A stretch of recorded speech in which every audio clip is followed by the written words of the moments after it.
मेरे सज्जनों, मित्रों ते बजुर्गों, GS स्टूडियो वालों शायर नज़ीर सुल्तानी दा सलाम। GS स्टूडियो पेश करदा है दास्तान हीरा लोहार। अज असी इहदा दूजा हिस्सा पेश कर रहे हैं। दास्तान दी फरमाइश करदे ने शोरकोट तो चौधरी इरशाद जट चट्ठा, सादक मुगल, सलाले तो चौधरी मुहम्मद शरीफ, गुलबार खुर्द सियालकोट तो हाजी गुलाम हैदर, जंडियाला शेर खान तो तारक महमूद खान, शेखूपुरा तो राणा मुहम्मद हारून खान ते पिंड रसूलपुर जटा तो असगर अली जाफरी, बेगपुर तो नासर मुगल। मेरे सज्जनों, असी दास्तान दे पहले हिस्से विच दस्या सी भई जदों हीरे ते सोहण सिंह ने ਜ਼ੈਲਦਾਰ ते ਉਹਦੇ ਬੰਦਿਆਂ ਕੋਲੋਂ मोती दी भैन दी इज्जत बचाई ते ਉਹਨੂੰ भैन कह के ਉਹਦੇ सिर ते दुपट्टा दे के टोर दिता। मोती जट दी भैन डेरे ते अपने वीर मोती कोल टुर गई। मोती भैन दा हाल देख के पुछदा है, राणो तेनू की होया ते नाले इन्नी देर नाल क्यों आई है? राणो कहंदी है, वीरा मैनू राह विच ਜ਼ੈਲਦਾਰ ते ਉਹਦੇ ਬੰਦਿਆਂ ने चुक लिया सी। हीरे लोहार ते सोहण सिंह ने उन्हां कोलों मेरी इज्जत बचाई।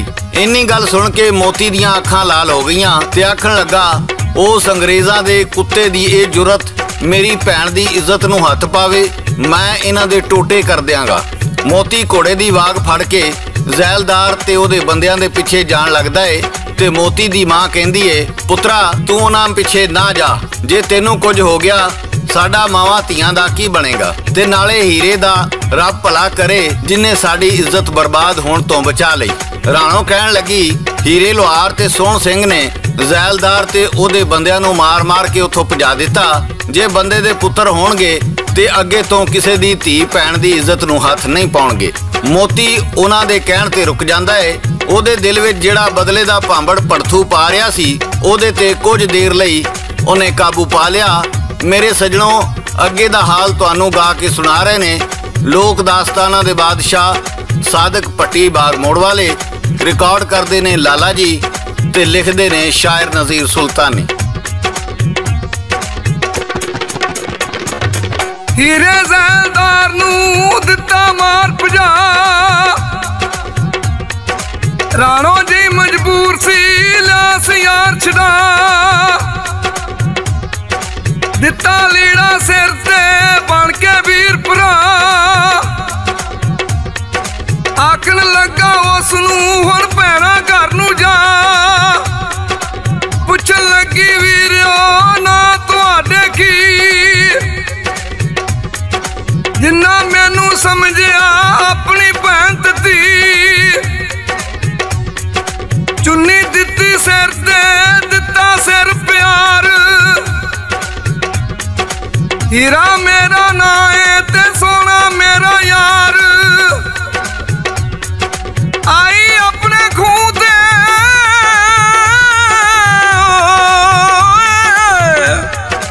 आई अपने खूह ते राणो लगी रोन,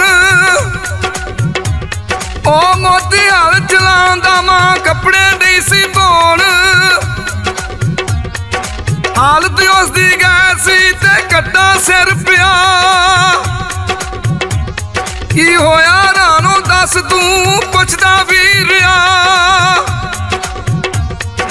ਜ਼ੈਲਦਾਰ दे बंदिया मैनू चुक लिया,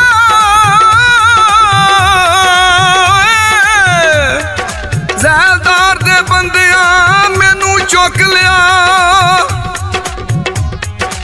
आया हीरा सोहਣ सी राणो फिर गया, लड़के नाल बगैर तां मैनू लिया छड़ा, दिता लीड़ा सिर ते ओ गैरतमंद भरा। मेरे सज्जनों, हीरा ते सोहण सिंह अपने ठिकाने ते जा बहिंदे ने। हीरा कहंदा है, इस अंग्रेज़ ने छोटे जिमींदारां नूं ज़मीनां दे के गद्दार बना लिया है ते नाले साहूकारां नूं खुलियां छुट्टियां दे के साडे देश विच अफरा तफरी मचा दित्ती है। सोहण सिंह कहंदा है, इस गल नूं छड्ड हीरिया ते सुण, अज कोट राधा किशन दे जिमींदार अंग्रेज़ नूं शिकार करन लई जंगल विच लिआए ने ते नाले उन्हां उत्थे मुजरा कराउण लई लाहौर दी सब तो सोहणी ते वड्डी कंजरी बुलाई है। हीरा कहंदा है, सोहण सियाह तेनू किवें पता है? सोहण सिंह कहंदा है, मैं अपनी अखीं वेख के आया हाँ ते नाले उत्थे बड़े बड़े खाबियां दा इंतजाम भी है। हीरा कहंदा सानू इहो जिहे मौके ते जाना चाहिदा है, मता अंग्रेज़ ये ना आखे हीरे दे इलाके विच गए सां ते उहदे नाल मुलाकात नहीं हुई। इस तो बाद हीरा ते सोहण सिंह उस थां जांदे ने जिथे अंग्रेज़ां ने तंबू लाए सन ते कंजरी दा नाच वेख रहे सन। हीरा भी तंबू पाड़ के विच जा वड़िया, उन्होंने वेख के कंजरी ने नचना बंद कर दिता।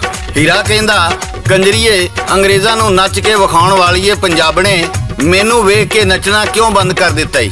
अंग्रेज़ उठ के कहंदा तू कौन है ते तेनू अंदर किन्ने आउण दिता? हीरा कहंदा मैं घुंगरूआं दी आवाज़ सुन के आ गया वां।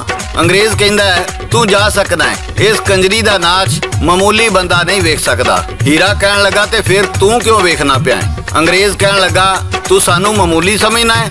ऐ वेख मेरे मोढे ते लगे हुए फुल मेरी वड्डे अफसर होने की निशानी है। हीरा कहंदा हौली बोल ओए, जे तू वड्डा आदमी है तो फिर अपने सामने आने वाले नू मामूली क्यों समझना है? ओए तू चंगी तरह जानना है तेरे जे अफसर दे सामने वही आ सकता है जिदी हिक दे काले वाल होण। उत्थे सादक भट्टी की कहंदा है ते शायर की लिखदा है।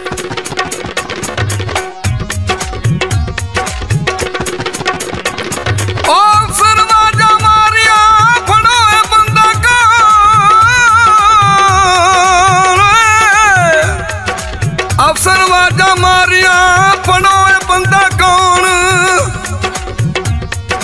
मार मार के सट दे ओते पन्नो एदी तौन। कोई नहीं अंदर आंदा बड़े गए सी बार, किसे नहीं इत्थे आउना ना तू वाजा मार। अफसर नू भी फड़ के ते वर्दी ला लई,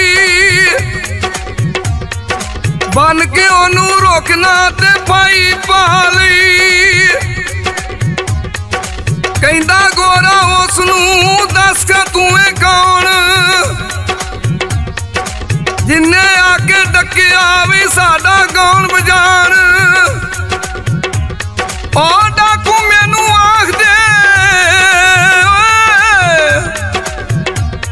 ओ डाकू मैनू आख दे ते हीरा मेरा नाम,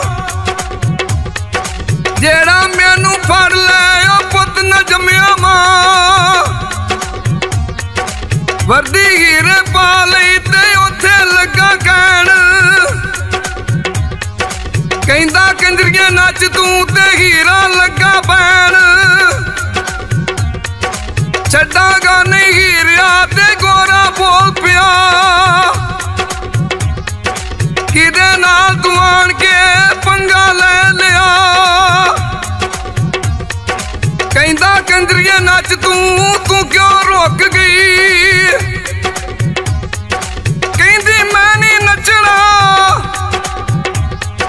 कहंदी मैं नहीं नचना वे कंजरी जिदे पई। हीरे ने उस अंग्रेज़ अफसर दी वर्दी ला के अपने गल पा लई ते आखन लगा कंजरीए हुण ते नच। आ वेख मेरे मोढे ते अंग्रेज़ां दी वर्दी दे फुल ने ते मैं भी वड्डा अफसर बन गया वां। कंजरी कहण लगी मैं एक डाकू दे अगे कदी नहीं नची। हीरा कहंदा ते फिर तू इस सरकारी डाकू अगे क्यों नच रही सै? कंजरी कहण लगी ओदे अगे नचना मेरी मजबूरी सी। हीरा कहण लगा ओ केड़ी मजबूरी सी जिन्ने तेरे पैरां विचों गैरत दियां पाजेबां ला के बेगैरती दे घुंगरू पवा दिते? मेरे दोस्तों कंजरी अगों की कहंदी है ये असीं तुहानूं दास्तान दे तीजे हिस्से विच दसांगे ते इहदे नाल ही GS स्टूडियो वालों शायर नज़ीर सुल्तानी, लाला जी ते सादक भट्टी नूं इजाजत दिओ। रब राखा, रब राखा, रब राखा।